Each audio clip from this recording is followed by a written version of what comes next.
Christine Souchon, bonjour. Bonjour. Bienvenue au Ninkasi de Saint-Étienne pour cet entretien, les coulisses de la Loire, sur 42 TV, une télévision numérique dont vous avez entendu parler. Alors vous êtes auteur, écrivain ou autrice, comme on dit plutôt aujourd'hui, et éditrice. Et on parlera des deux aspects de cette biographie rapide. Oui, alors éditrice, je travaille avec une maison d'édition. Mais écrivaine, oui, stéphanoise. Et du coup... Comment vous êtes venue cette passion pour l'écriture, pour le livre? Alors le livre, c'est vrai que je suis dedans depuis longtemps et j'ai eu l'occasion d'être dans un atelier d'écriture. C'est Florentine Ray, stéphanoise aussi, qui l'animait et elle m'a dit il faut que tu fonces dans ta plume. C'est ce qui a été votre élément déclencheur, ça, participer à un atelier d'écriture. Voilà, c'est ça. Et après, il faut du temps pour se mettre dans la tête de faire que ça parce qu'on gagne beaucoup moins d'argent. J'ai la chance d'avoir un mari très conciliant et en 2016, j'ai pu arrêter de travailler à l'extérieur pour me consacrer à l'écriture. Est-ce que vous étiez quelqu'un qui lisait beaucoup au préalable? Oui, je suis une grande lectrice, oui. Exactement. Avec des thématiques de prédilection, parce qu'il y a des gens qui aiment les polars, d'autres la science-fiction. Oui. Beaucoup de polars et d'histoire aussi. D'accord. Et d'ailleurs, vous avez un peu mélangé au bon sens du terme dans... Premier livre que vous aviez écrit et je vous avais interviewé à cette occasion. La duologie, oui, voilà, les arcs-en-ciel. Oui, je mélange la politique, l'environnement, l'histoire, géopolitique, les religions, toutes les manipulations dans les sociétés. Oui. Alors, après, avez-vous écrit d'autres ouvrages? Oui, j'ai écrit un conte interactif multisensoriel. C'est une innovation dans le monde littéraire. Ça mélange la version classique, texte et illustration, et aussi la version audio avec les QR codes. Et c'est pour tous les enfants, mais surtout pour les enfants qui n'ont pas l'âge de lire, donc il y a le monde sonore, ou soit qui ont des difficultés d'apprentissage du langage. Alors, votre décision d'écrire votre premier livre, elle était née de cet atelier d'écriture, mais aujourd'hui, vous faites aussi de l'animation autour du thème littéraire. Oui, tout à fait. J'ai créé une entreprise d'animation d'atelier d'écriture. Donc là, je vais dans les médiathèques, les écoles, les EHPAD, dans la région stéphanoise, exactement. Oui. C'est quel type d'associations? Les centres sociaux, des maisons des jeunes? Là où on veut de moi, oui. D'accord. Ouais. Donc pour tout public, que ce soit les enfants, les adultes, les personnes, les seniors aussi. Et c'est dans des lieux fixes ou c'est vous qui vous déplacez? C'est moi qui me déplace, bien sûr. D'accord. Exactement. Oui. Donc ces animations, c'est régulier, hebdomadaire? Non, c'est quand j'ai une mission, on me demande de venir. Oui. Alors, la France est un pays qui est bien connu par, presque dire, énormément d'éditions. Et on a vu que malgré ou grâce au, je ne sais pas s'il faut dire grâce au confinement, les libraires ont bien travaillé, beaucoup de gens ont redécouvert une passion pour la lecture. Oui. Quelques mots quand même sur l'édition. Est-ce que c'est facile aujourd'hui, lorsqu'on a un jeune auteur, une jeune autrice, de trouver un éditeur? Ou est-ce qu'il faut se résigner à auto-éditer ou il y a des choses intermédiaires aussi? Il faut se battre pour trouver une maison d'édition à compte d'éditeur, effectivement. Ouais. Donc pour la duologie des arcs-en-ciel, j'avais envoyé 81 dossiers. Ah oui. Voilà. Donc il y a Évidence à La Rochelle qui a cru en moi. Et bon, maintenant, pour des raisons humains, je ne travaille plus avec eux. Ouais. C'est la maison Farallon qui va récupérer cette duologie des arcs-en-ciel. D'accord. Alors on va justement parler de... Ça ne met pas complètement de côté vos travail d'écriture. J'imagine que vous êtes peut-être en train d'écrire un ouvrage. Deux ouvrages. Oui. On en complètement différents. On en parlera, oui. Là, on va parler de ces éditions Farallon. Est-ce que j'ai bien prononcé? Farallon, exactement. Alors, comment les avez-vous connus? Et on va voir comment vous vous engagez à leur côté. Alors, on s'est connus sur un salon. J'étais pour les arcs-en-ciel de l'ombre.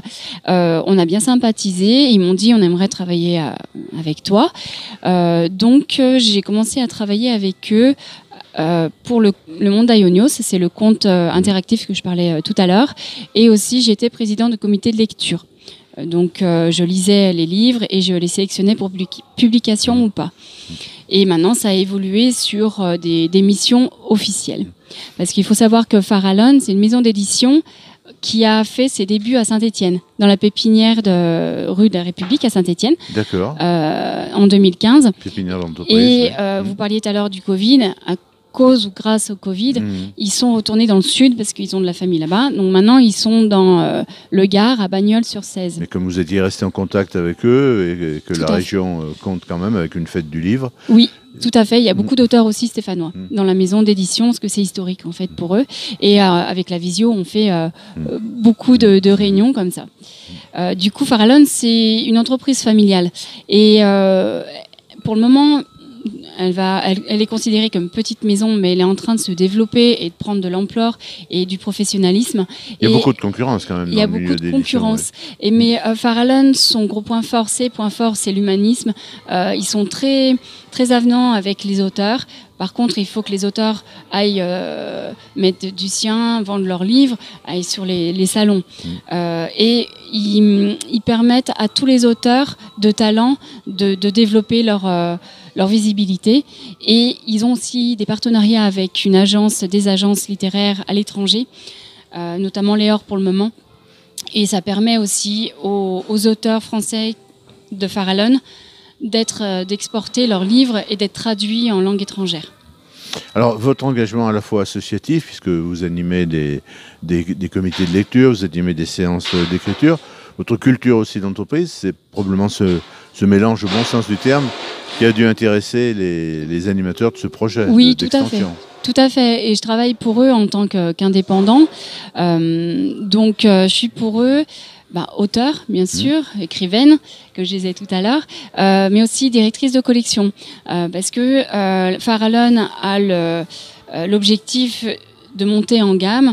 Donc, il y a des directeurs de collection pour bien perfectionner leurs livres. Sans faire une liste, quelles sont ces thématiques là, à l'origine, c'est science-fiction, fantasy fantastique.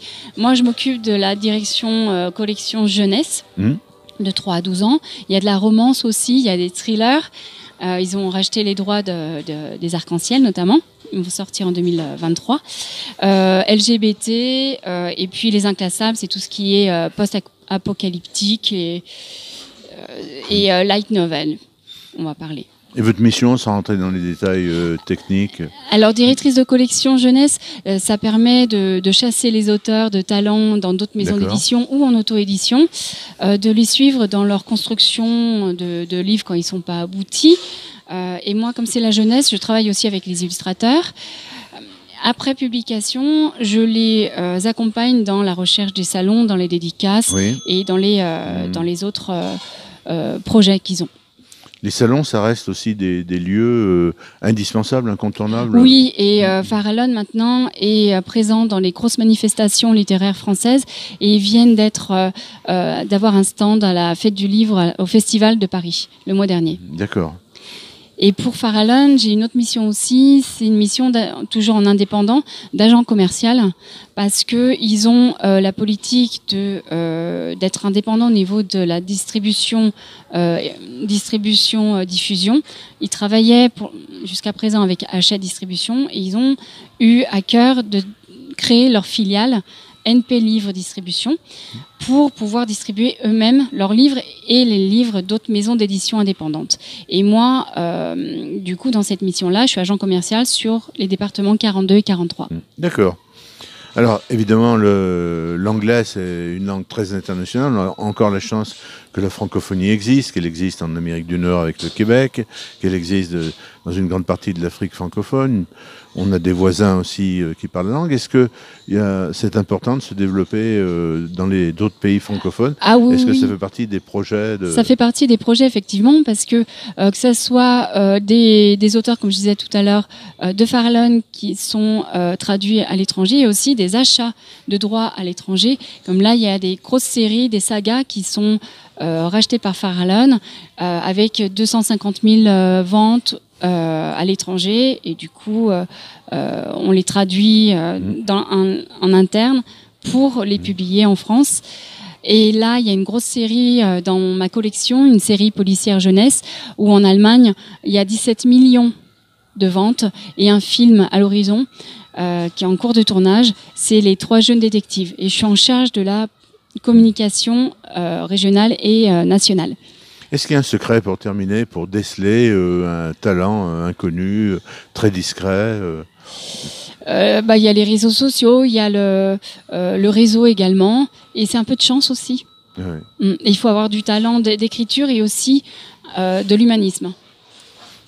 Voilà, on n'a pas pu tout dire. Non. Vous reviendrez, vraisemblablement parler du... J'ai oublié le monde terme. d'Aionios. Voilà, ouais. Très bien. Merci beaucoup. Merci à vous. Bonne journée.